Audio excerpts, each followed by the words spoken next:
അഹമ്മദാബാദ് വിമാന ദുരന്തത്തിൽ നിന്ന് രക്ഷപ്പെട്ട വിശ്വാസ് കുമാർ രമേശ് പുറത്തുവരുന്നതിന്റെ കൂടുതൽ ദൃശ്യങ്ങൾ ഇപ്പോൾ ലഭ്യമാകുന്നു. അത് പ്രേക്ഷകർക്ക് ദൃശ്യങ്ങളിൽ കാണാം.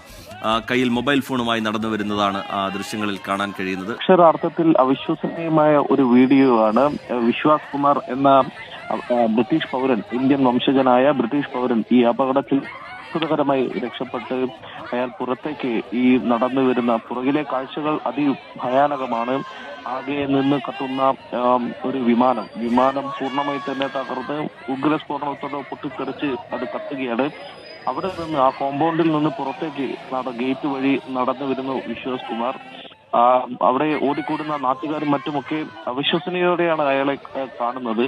പിന്നാലെ ആശുപത്രിയിലേക്ക് മാറ്റാൻ വേണ്ടി ശ്രമിക്കുന്നതുമൊക്കെയാണ് ആ വീഡിയോ. ഇതിന് ശേഷമുള്ള വീഡിയോ നമ്മൾ കണ്ടതാണ്. അവിടെ നിന്ന് പിന്നീട് ആംബുലൻസിന് തൊട്ടടുത്തേക്ക് അദ്ദേഹം നടന്നു പോകുന്ന ഒരു വീഡിയോ പിന്നാലെ പ്രചരിച്ചതാണ്. ഈ വീഡിയോ ഇത് പുതിയതാണ്. യഥാർത്ഥത്തിൽ അദ്ദേഹത്തിന്റെ രക്ഷപ്പെടൽ എത്രത്തോളം അവിശ്വസനീയമായിരുന്നു എന്ന് മനസ്സിലാവുന്നത് യഥാർത്ഥത്തിൽ ഈ വീഡിയോ കൂടി കാണുമ്പോഴാണ്. ഉഗ്ര സ്ഫോടനത്തിൽ പൊട്ടിത്തെറിച്ച് ഒരു തീഗോളമായി വിമാനം മാറിയിരിക്കുന്നു. അവിടെ നിന്ന് ഒരാൾ രക്ഷപ്പെട്ടു എന്ന് പറയുക നമുക്ക് വളരെ അവിശ്വസനീയമായി മാത്രമേ അതിനെ കാണാൻ വേണ്ടി കഴിയും.